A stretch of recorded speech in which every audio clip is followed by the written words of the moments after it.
Les courbatures. Tous les sportifs et les sportives les ont déjà endurées.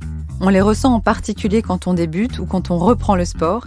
Et c'est parfois douloureux, au point de rendre les mouvements simples difficiles.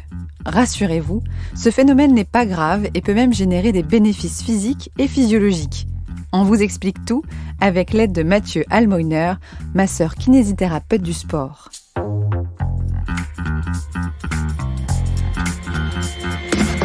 Vous avez une question ? On a la réponse. Vous écoutez Conseil Sport, le podcast bien-être, santé, nutrition de Decathlon. On commence aujourd'hui avec la thématique des courbatures avec Mathieu. Alors, j'ai plein de questions parce que quand j'étais coach, les élèves me disaient souvent « J'ai eu des courbatures la fois dernière, j'ai pas trop envie de recommencer, ça m'a fait mal. » Ou d'autres qui me disaient « J'ai pas eu de courbature du tout, j'ai l'impression de pas avoir bossé. » Donc, on va essayer d'éclaircir ce sujet. Qu'est-ce qu'une courbature ? Alors, courbature, ou les DOMS en anglais, Delayed Onset Muscle Soreness. Waouh, quel accent. Merci. Donc en gros, on considère que ce sont les douleurs musculaires, mais qui arrivent de manière retardée, après un effort. On les caractérise souvent par des douleurs musculaires et des raideurs. Donc elles arrivent plutôt après un effort soit plus intense qu'à l'habitude, soit inhabituel. C'est des douleurs qui ont un pic au bout de 48 à 72 heures généralement. Je vais essayer de reformuler, tu me diras si j'ai bien compris. Quand on fait une activité un peu plus intense qu'à notre habitude, après on a mal. C'est une des raisons. C'est une des raisons.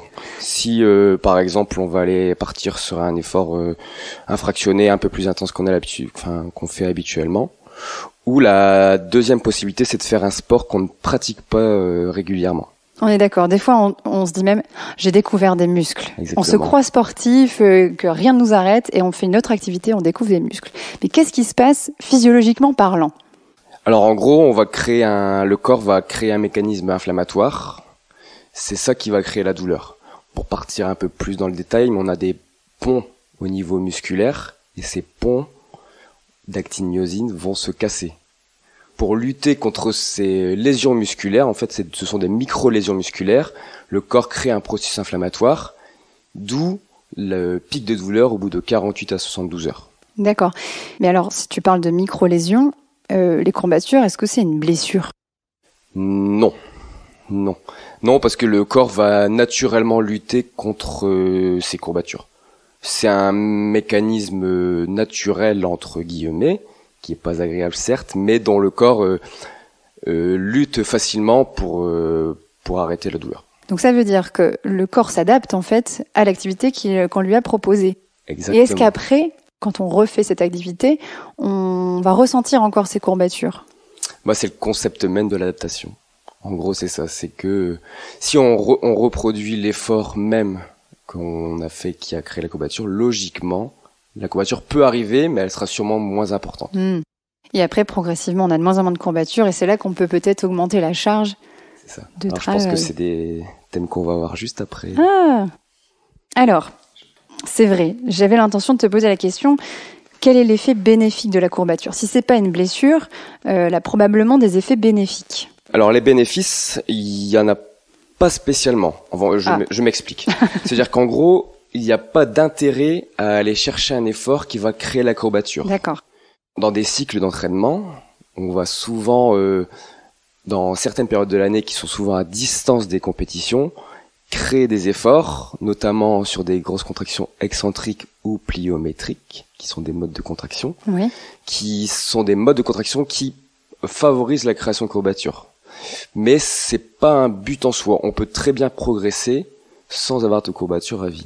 Donc c'est pas parce que j'ai pas de courbature après mon entraînement que mon entraînement a pas été utile. Non, c'est juste une réaction on revient à la définition de base, à un effort trop intense, souvent trop intense ou inhabituel. D'accord. Donc c'est pas une obligation d'aller chercher la courbature. Est-ce que tout le monde est égal face aux courbatures ? Tout le monde. C'est vrai ? Tout le monde.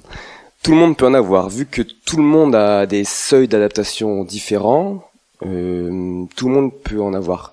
Le sportif élite qui fait de la course à pied 6-7 fois par semaine, si un jour il décide d'aller faire un match de squash pendant 2 heures, il va sûrement ressortir des énormes courbatures au niveau des dorsaux, au niveau des épaules, parce que c'est un effort qu'il ne fait jamais.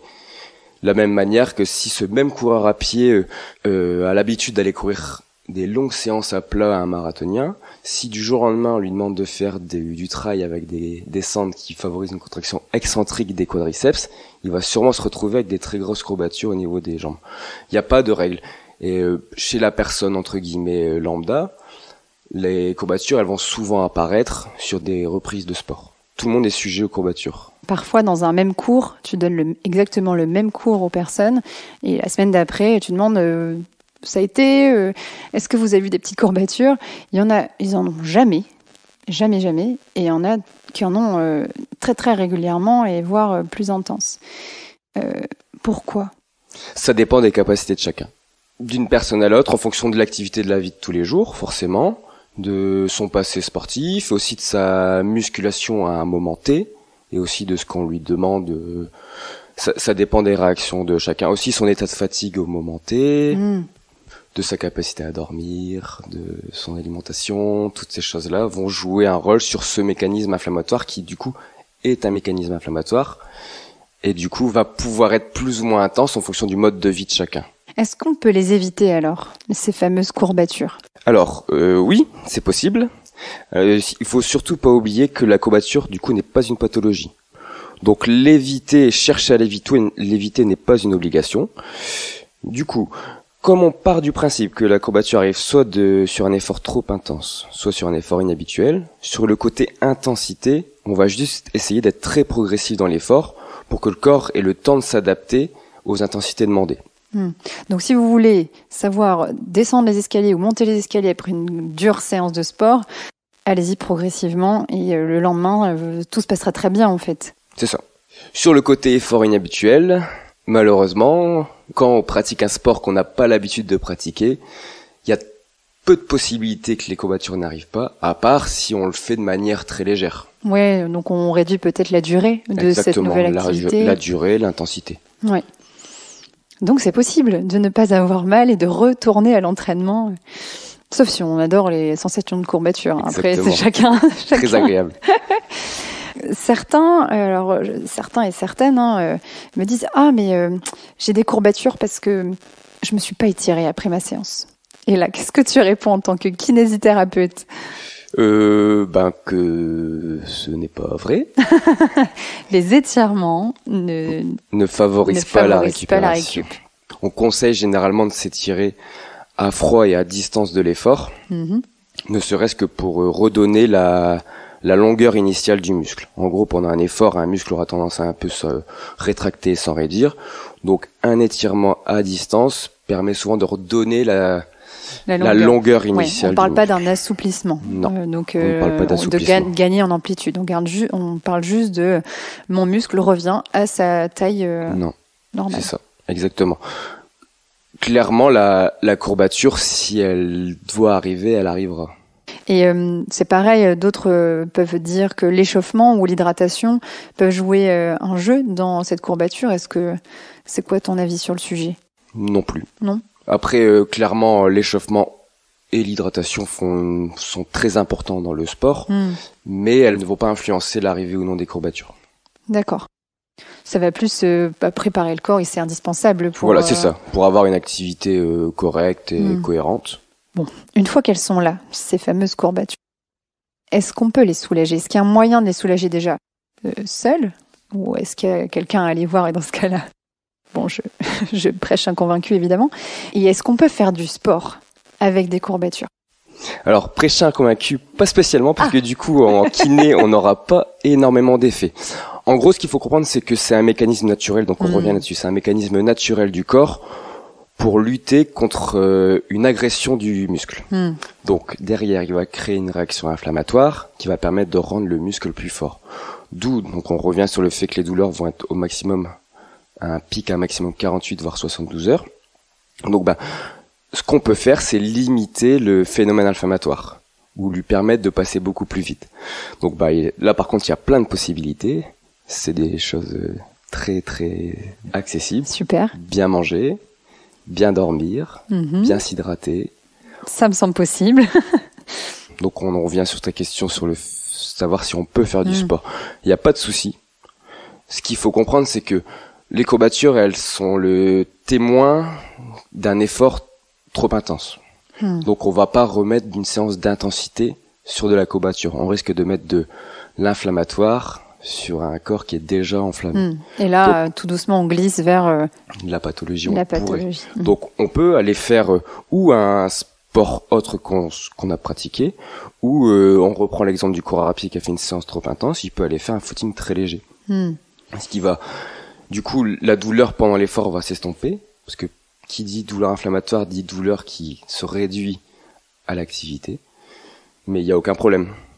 Je sais qu'il y en a qui vont peut-être favoriser le massage ou alors mettre du chaud ou du froid. Est-ce que c'est une bonne idée ? Alors le massage, je mets au défi les gens qui ont des courbatures de se masser. Il faut être un peu maso, je pense, ça fait mal. En effet, on a de l'inflammation sur le muscle, donc venir le masser, ou alors un massage très léger, très superficiel, pour favoriser le drainage, à la rigueur. Le chaud, le froid, ça n'a pas, en tout cas, il n'y a rien de prouvé particulièrement.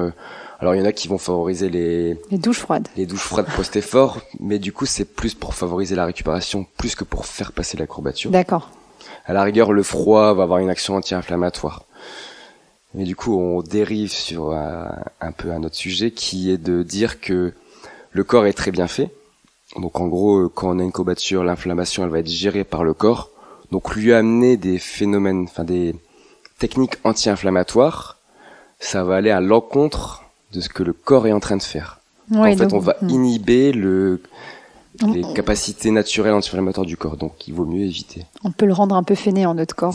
Puis lui laisser faire, parce qu'on peut l'inhiber carrément. Donc, en mettant de la glace, on peut penser que l'anti-inflammatoire naturel est moins efficace. Donc, on se faire un peu confiance, quoi. Voilà, la science se dirige vers ça tout doucement.